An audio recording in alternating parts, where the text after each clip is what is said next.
In just one day, the entire world changed. Forced into isolation, knowing it's not safe to go outside, the scraps of information given to you only make it worse. The people are burning. The people are not safe.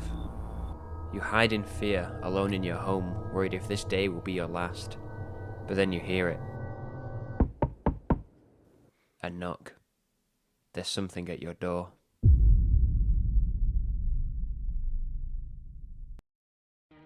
Horror thrives when we're unsure of exactly what's happening. If we don't know enough, then we don't understand what it is we're supposed to be afraid of. But if we know too much, then whatever was supposed to be scary no longer is. That middle ground is when we see what is truly scary, showing only the shadow or a glimpse of a monster, or even not showing it at all, but rather the effect it has on its victims. No, I'm Not a Human is a game that is really careful in the way it drip feeds you information. We only have a few moments to understand our situation, and each new piece of information can help us survive just a little bit longer.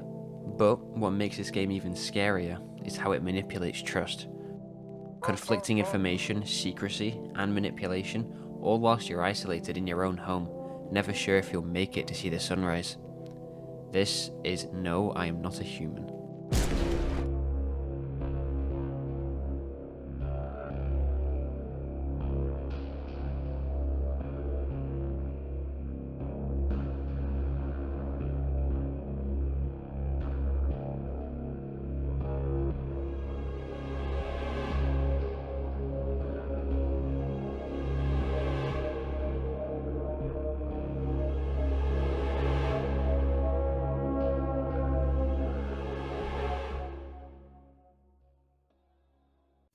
The sun has turned against us. The presenter on the news looks like he'd correct you about the age of his suspiciously young-looking waifu. But when he's reporting the news, this time I'll hear him out. He states that the sun released a huge burst of energy, so hot that simply being outside during the day is dangerous. And that's it. The thing responsible for all life on Earth has suddenly begun to burn us. And nobody knows why. Our neighbour merely states something weird is going on, and we're given such little information from our only news source.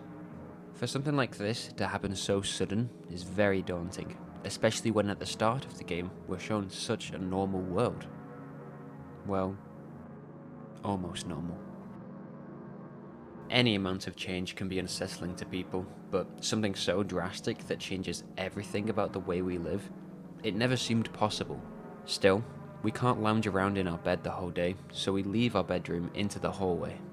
Even through the closed blinds, the sunlight still creeps through. No longer the comfort it could have been. Typically in the horror genre, the daytime is the safest time, and many games focus around surviving the night, or 5 nights, with the daylight meaning that you've escaped the horrors. But in this game, the light seeping through is just a constant reminder of the danger we're in. We're still not safe. To our right is a radio, something that admittedly took me way longer to figure out than it should have. And the first message we're able to tune into reveals the true hell we're about to endure. Hello, this is the emergency services dispatch. How can I help you? People, they're burning. Can you describe what you're seeing? Is there a fire? No, it's the sun. They're burning up in the sun. Do not leave the house until dark. No, that guy haunts the streets at night. The pale one. He's not human. This is the most concrete information we receive about what is happening. The news dances around the subject while regular people just don't know, but this is real. It's so haunting to listen to, like found footage you were never supposed to hear. But now you know that the sun is not only dangerous, but lethal. It's very similar to cosmic horror. This enormous entity that keeps everything going suddenly turns against us and begins killing us, and we are powerless to stop it. Sure, the game gives us many other challenges along the way that we can prevent, but against the sun, we're left waiting, hoping, praying that something changes, and that it will be safe to go outside again. The final message on the radio that day is the nail in the coffin. Our neighbour claimed to hear something about visitors digging their way out of the ground, and that we should be careful. But now, hearing another voice, a scared voice, telling us that they are real, not only proves it to be true, but is the game's way of telling us that we are never safe. During the day, we are at the mercy of the sun. During the night, this pale one and the other visitors will soon come knocking. As if the horrors of the sun weren't bad enough, somebody's at your front door. It's the middle of the night, so there's no good reason to be there, and you look through the peephole, a small glimpse into the outside world, and see someone. They want to seek shelter before the night's over, and you know what will happen if they don't find somewhere to stay. But can you trust them? What this game does a fantastic job at in its artwork, for reference this is my qualifications for judging art, is that nobody looks right. Not only do you have a very limited colour palette to work off, from the brightest greens to the darkest shadows, but there's something off about every character, from being unusually tall to wide eyes or this or this. I am Pibble. Wash my belly. Just from the look of them you're already unsettled, and now they want to come inside. Wait, hang on, not like that. Letting a stranger into your home is a terrifying enough idea. This place is supposed to make you feel safe and protected, especially against the sun now, and now you might be letting someone in who isn't even a human. But, as the neighbour told us in his vague wisdom, it is dangerous to be alone. Visitors are terrifying because they look just like us and sound convincing in their stories. But, can you be heartless enough to turn away a potential helpless person? Someone else whose life has been turned upside down just like you. You end up letting a few people in, hoping that you made the right decision. But in the morning, you receive a dreadful message. Smells like someone died tonight. One of them is in your home. The one place you thought was safe, the one place you thought you could control, is infested with a murderous and cunning creature. And it's your responsibility to find out who. Trusting the information given by FEMA, an agency I'll talk more about later, you begin testing the guests that are still alive, knowing one of them is still trying to trick you. I think that's probably the worst part about this game, is that you know that one of them is trying to kill everybody in your house, but they're all still pretending that they're human during the day. It's quite uncomfortable getting this close and personal with your guests, especially when they all act so human. But for the most part, there are no bad symptoms, until you find it. Perfect white teeth, an infection in their armpits, their eyes are frantic and bloodshot. This is one of the symptoms, and you're given your choice to pull out the gun or let it go. Any doubt you might have had, any third option is out of the window, and you're left with a black and white choice. You pull out your shotgun, ready to kill, knowing someone is a visitor and you can't risk somebody else dying. But then the doubt creeps in your mind. Those perfect white teeth could have been from the dentist. Those bloodshot eyes could be related to caffeine or something else. The dirty fingernails could be because that's their job, like the gravedigger. Your doubt manifests into a final chance to rethink your decision, but you're only given so many chances each day based on the energy in the top left, so you might not get a second chance to shoot them before they kill again. If you're wrong, then not only is the visitor still inside your home, but you also just took away one of the few people you can trust to help keep you safe. But if you leave them alive, and they are a visitor you suspected them to be, then the killing will only continue, and you have to go to bed knowing that someone in your house is lying to you. Can you even trust the symptoms you're seeing on TV? Do you trust them enough to kill someone? It's unbelievably difficult to tell sometimes, and no matter how sure you are, unless you're looking at a guide that tells you the exact symptoms of every visitor, when you pull that trigger, there's still a lingering moment where you question whether you made the right choice. You go back to bed, hoping that nobody else will die that night. But then, why let anybody in the first place? It's terrifying having strangers in your house, so why would you put yourself in even more danger? Risking an unknown creature living in your home whilst you sleep, especially one that, despite looking just like us, lacks all the empathy that would make them human. Because there's something even worse. On the second night, you look out of your window, a luxury only available during certain hours of the day. You're trying to glean any information possible, and you see him. Something you've only been told about on the radio. The pale visitor.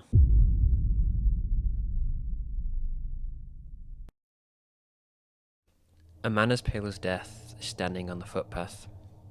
There are strange folds in his skin. It's as though his flesh is the wrong size for his body. You can't see his eyes from here, but you can feel his gaze boring into you. It's only the second day, and already the madness of the world has created a creature such as this. A vile-looking person that only resembles the facade of a human, hiding a true monster behind. People come to your house by chance, but this one doesn't bother coming to the door. In another window, teenagers that you saw the previous night are dead, brutally massacred, and there's no doubt in your mind who, or rather what, killed them. You shut your blinds, hoping to never see that thing again, but it looks straight at you. It knows where you live. This is exactly what is scary about controlling the information. We see the pale one and the damage he has caused, but we know nothing about him, or why he is so different to the other visitors. Most visitors try to look like us, to trick us, but this one isn't trying to hide what he is. So, why? We're giving a new danger, and all the questions surrounding it is what makes him so scary. The next night, there's a knock at your door, something that's slowly becoming a part of your new routine. Only this time, it's him. Clearly inspired by Judge Holden, one of the most evil and cruel characters in fiction, the pale man looks different, but disgusting in his own way. Malnourished limbs and strange folds in his torso, and a terrifying smile. He's there at your door. You didn't even know it was possible for a visitor to look different, but there's no doubt in your mind that it's him. He knows you're not letting him in. He doesn't even ask. All he asks instead is, "Are you alone?" And now it begins to make sense. It's like the neighbor says to you at the start of the game, being home alone is dangerous. Dangerous because of him. He leaves you alone when he hears whispering in your house, but just for that night. He'll be back. He continues to taunt you, killing armed soldiers right outside your house, displaying one of their heads like a gruesome trophy, first in his hand, then on a spike. He's showing off, showing his power and showing that you should be afraid of him. Because if this group of soldiers can be killed so easily, then think of how much danger you are in. He keeps visiting us, asking if we're alone, and with FEMA now taking 2 people away from our home, we have to keep letting people in, otherwise he'll know we're alone. And if you're wondering why my mouse suddenly starts moving, well, that's because of this one right here. Bro, you scared the shit out of me. Yeah, you. You're so grumpy.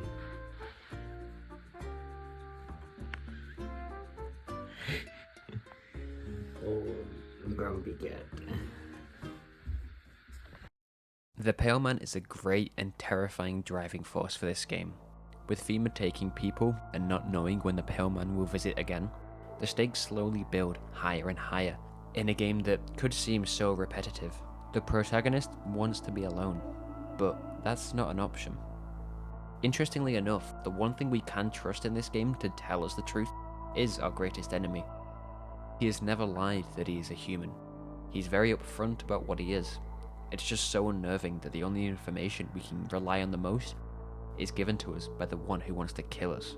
Because of him, we have to put ourselves in danger, face the visitors and let them in, hoping that at least one of them is human, so on the next night, we're not alone.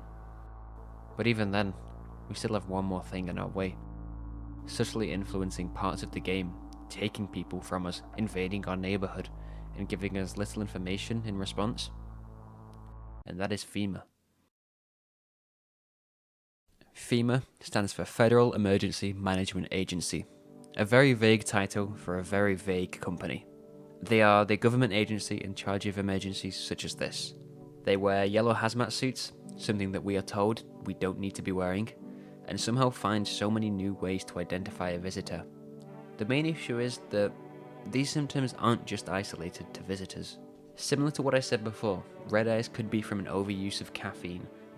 Dirty hands, as one of our guests suggests, could be from gardening, or as one man's job, a gravedigger. That guy was creepy enough anyways, even if he was human. Clean teeth could be just dental hygiene or a recent dentist visit. Aura photos, which clearly seems like a cash grab from fearmongering, is apparently the most reliable way to identify a visitor. And hairless armpits are very normal, or as my notes say, people be shaving. It's hard to rely on any of them, especially when during a stressful time there could be so many reasons for these symptoms that aren't related to being a visitor. But then a final way is revealed, and it's done so in a pretty unsettling way. On the 8th day, GameStop's least favourite customer gets hijacked by a woman mogging the camera. She says that silence is the harbinger of death, a sinister quiet that drains the soul, directly criticising the lack of information that is given to the public. While she continues speaking poetically, images flash on the screen of bugs crawling around in ears, in the same format that the previous visitor symptoms had been shown. The channel eventually cuts, and we're back to the original reporter with no apology or reference to what we just saw. FEMA has a phone number to ask about the different symptoms, and it's as unhelpful as you can imagine. But when we ask about the ears, they have no answer. Like, they didn't know either. Every way to identify a visitor seems less trustworthy than the last, and their methods feel even more deranged. They come to our door, requesting people to take to their camps for testing, and we have to oblige. The next time they come round, we're given the option to resist, and once again, the doubt creeps in. Should we willingly give people away, especially people that could keep us safe? We have no idea what's going on with these tests, or if these people are even alive anymore. We say we're not interested, and we're hit with the most hard-hitting phrase. This is not a choice. We have to give up someone, a potential ally, someone to protect us from him. And suddenly we grow a disdain for FEMA, as does everybody around us too. The people we let in have a problem with them. The radio reveals that FEMA is killing people trying to leave the outskirts of the city and jamming the signals so no more information other than what they approve can get out. It's very similar to the organisation The Ministry of Truth in the novel 1984. They want to control the information the public receives and therefore control what they think and what they really know about the world. FEMA is creating their own truth through the media and this snivelly little man, and controlling the people through force like we see through our windows. The path along the field is littered with bodies of those who tried to run. Nearby stands the man responsible, a FEMA officer.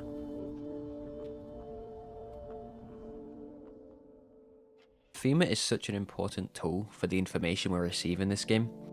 They give us probably the most information, but we still don't trust them. We're supposed to put our faith in the government, right? That they will help us. Right?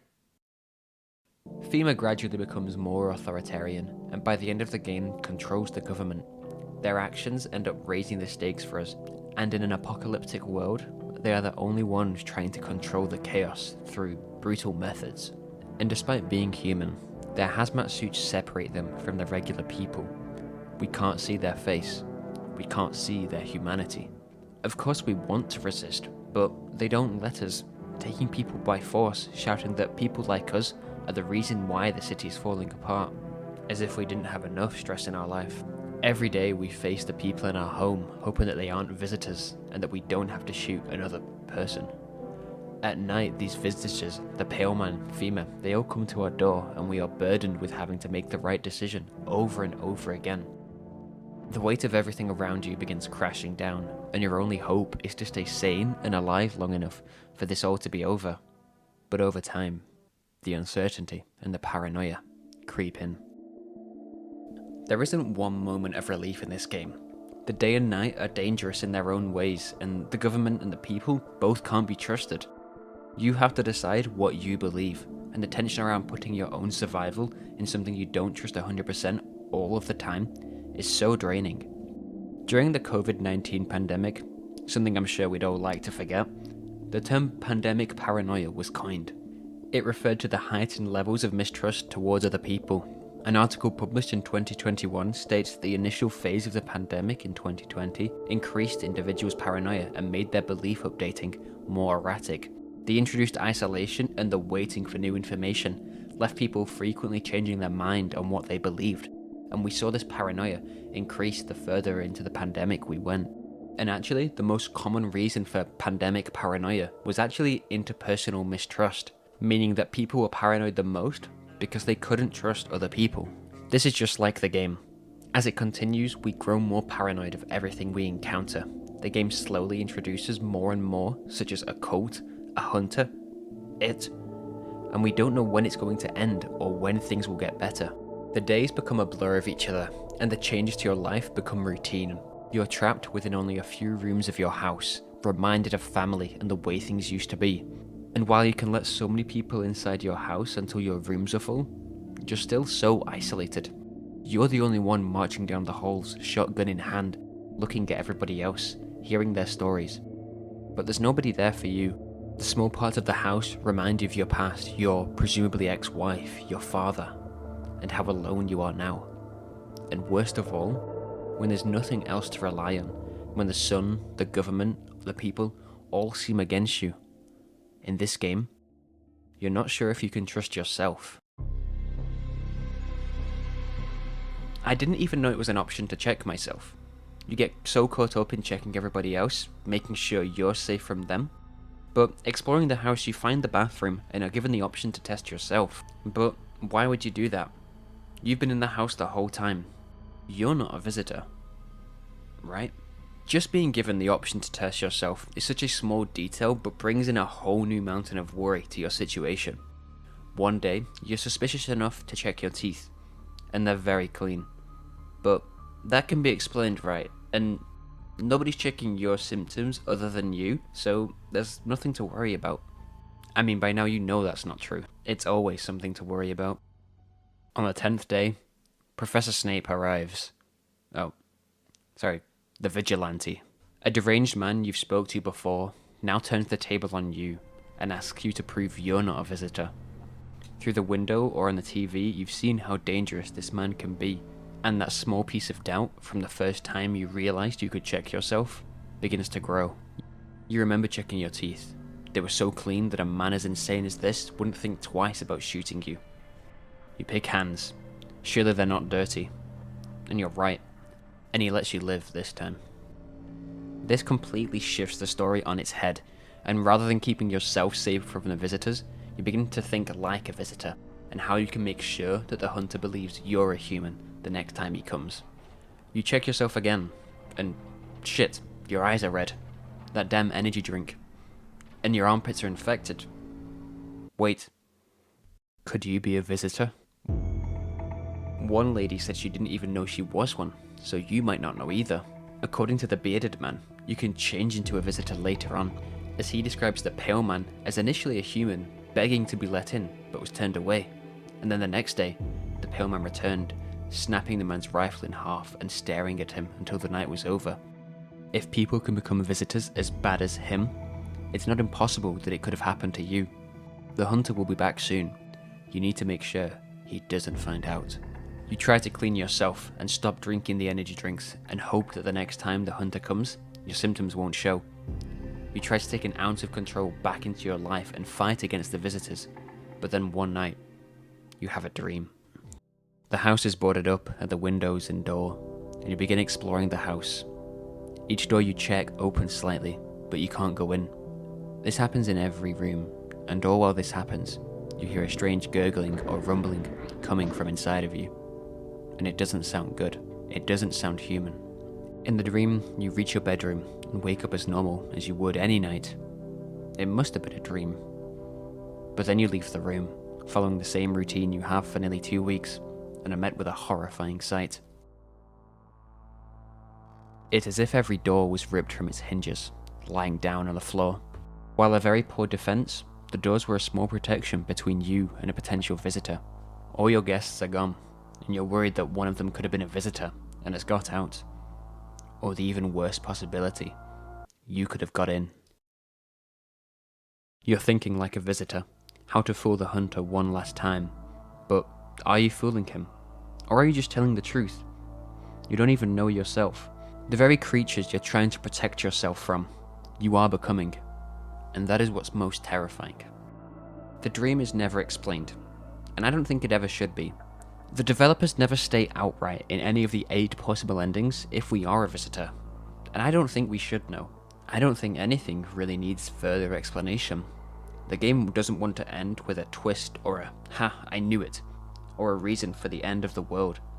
The suspense and the anxiety are what make this game, and no matter what path we choose, this fear is what we're left with at the end.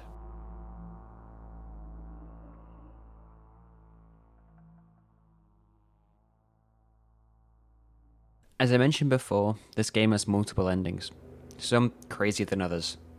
I mean, this one where you meet death in your basement starts with an area that looks very familiar to this Elden Ring boss arena, so I already knew I was in for a bad time. But there's one I absolutely love, and it's the perfect showcase of paranoia taking hold of us over time. And that is the "yes, I'm a murderer" ending. This triggers if you kill enough human guests rather than visitors. You're scared of dying, and your own attempts to survive are what drove you mad. The people in your home are not seen as people, but terrifying monsters.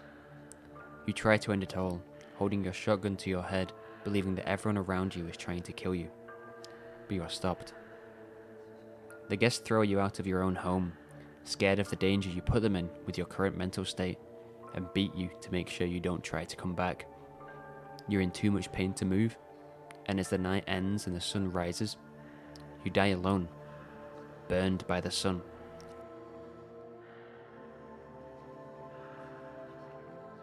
I love this ending. The entire game focuses around this idea that you don't know what to believe, and as your situation grows more and more dire with FEMA, the visitors, the Pale Man, the hunter, even yourself, those beliefs twist into dark thoughts and anxieties that never have a chance to release.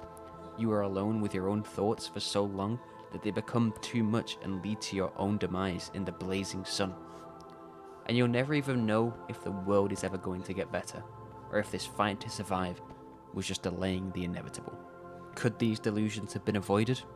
If you'd have just been given more information, more definitive proof of visitors, or of the work FEMA does, or anything, could your life, and presumably the lives of many others falling to madness, been saved? Or is this death a better choice, rather than knowing the truth?